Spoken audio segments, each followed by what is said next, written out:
सभ्य समाज ये नहीं हो सकती है जहां पर महिलाओं के साथ भेदभाव किया जाए राकेश जी। लेकिन सच्चाई ये भी तो है ना कि वहां पर कानून नहीं चलता, किसी भी दूतावास में उस देश का कानून चलता है जहां का वो दूतावास है। आप कैसे देख रहे हैं इस पूरे मामले को, इस घटनाक्रम को, राकेश उपाध्याय जी?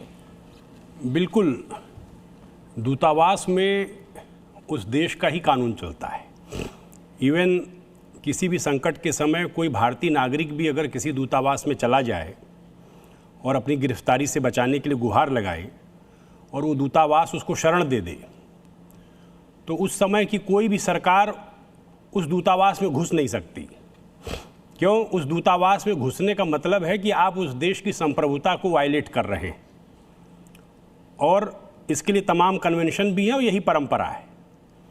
यहाँ जो मुद्दा है कि महिला पत्रकारों को नहीं जाने दिया, चिंतनीय है। और इसमें जो सबसे बड़ा स्टैंड लिया जा सकता था वो हमारे प्रेस ऑर्गेनाइजेशंस की ओर से और सीनियर जर्नलिस्ट की ओर से लेना चाहिए था। जब महिला पत्रकारों को रोका गया तो हमारे जो पुरुष वरिष्ठ पत्रकार थे उनको स्टैंड ले लेना चाहिए था कि भाई हम साथ आएंगे, नहीं तो नहीं आएंगे। बाइकआउट करते थे। हम प्रेस का बाइकआउट करते हैं इस कॉन्फ्रेंस का। इसमें सरकार एज सच कोई रोल निभा नहीं सकती। इसमें इंडिविजुअल सेंट्रिक बड़े पत्रकार रोल निभा सकते थे। हम लोग भी तमाम एम्बेसीज में इनविटेशन आता है, जाते हैं। अभी अमेरिकन एम्बेसी से आया, हम लोग गए, महिलाएं भी हैं, पुरुष भी हैं। वहाँ कोई सीटिंग अरेंजमेंट नहीं था, खड़े खड़े ही जो आपको लेना हो लीजिए, कुछ किसी का वेलकम हुआ करिए, हाथ मिलाइए, जाइए।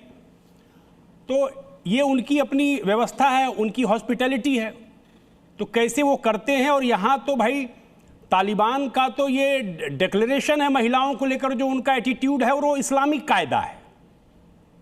और ये एटीट्यूड तालिबान का ही नहीं है, ये भारत में तमाम जो इस्लामिक फिरके हैं उनका भी एटीट्यूड है।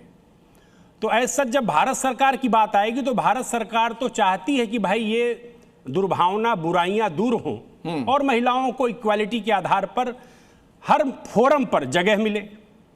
लेकिन अब देवबंद जा रहे हैं हमारे विदेश मंत्री अफगानिस्तान के, ठीक है, आमिर साहब, आमिर मुत्तदी। तो देवबंद में भी क्या महिलाओं को एंट्री दी जाएगी? ये भी सवाल है। समाजवादी पार्टी को, कांग्रेस को डिमांड करनी चाहिए कि देवबंद में मौलाना नोमानी जी महिलाओं को उनके साथ बैठाएं।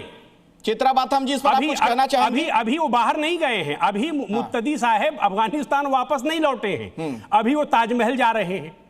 तो हमारे सभी दलों को चाहिए कि एक बार देवबंद से बात करें कि भाई जो दूतावास में नहीं हो सका, दूतावास तो उनका दायरा था, दूतावास में अफगानिस्तान का रोल था। कांग्रेस देवबंद से अपील करेगी, देवबंद से आप अपील करिए कि वहां महिलाओं को एंट्री दें। ठीक है, चित्रा बाथम जी जवाब दीजिए, कांग्रेस की नेता हैं।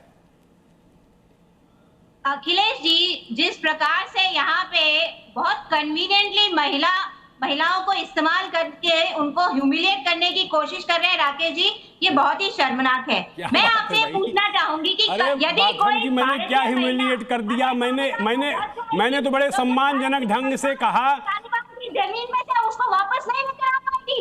क्या भारत की सरकार उस महिला नागरिक के लिए कोई स्टैंड नहीं लेगी?